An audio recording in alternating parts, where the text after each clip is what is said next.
The leader of the opposition, Aubrey Norton, during his press briefing last week accused the governing People's Progressive Party, Civic PPC, of forging several signatures of candidates and supporters vying for office in the upcoming local government elections on June 12.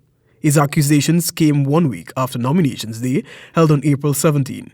Against this backdrop, the opposition-appointed Guyana Elections Commission, Gecom's Commissioner Vincent noted that although the evidence released by APNU continues to circulate, Gecom failed to launch a thorough probe into the allegation. He said too that the commission also sought not to probe similar incidents involving a series of documents claimed to be death certificates of persons whose names were registered as voters in the March 2, 2020 elections. Gecom sought not to act on that evidence under all sorts of reasons that can't stand public scrutiny.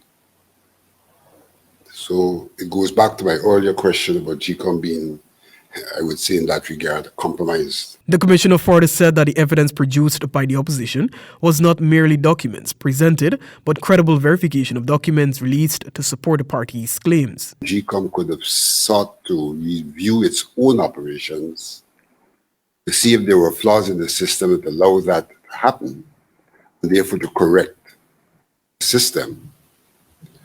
Other than doing that, Gecom refused to review its own system. Alexander explained that in reviewing the entire Gecom system, it allows for the identification of flaws and anomalies as an aid to prevent discrepancies. Attorney General Anil Nandlal and the entire PPC continue to contend that the lists are not bloated, he said. Political activists of a particular party have embraced the practice of tampering with the dead, having the dead listed for the purpose of being a candidate in this instance, for the purpose of being a nominator.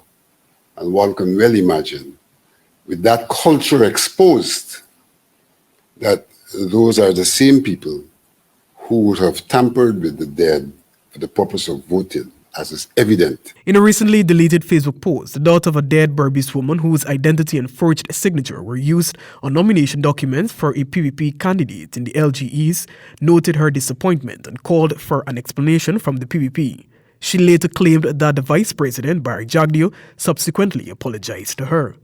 A US-based Guyanese man is also calling on the PPP to remove his name as a nominator for one of its candidates, since he's currently in the US and has never nominated anyone or signed any document related to the elections.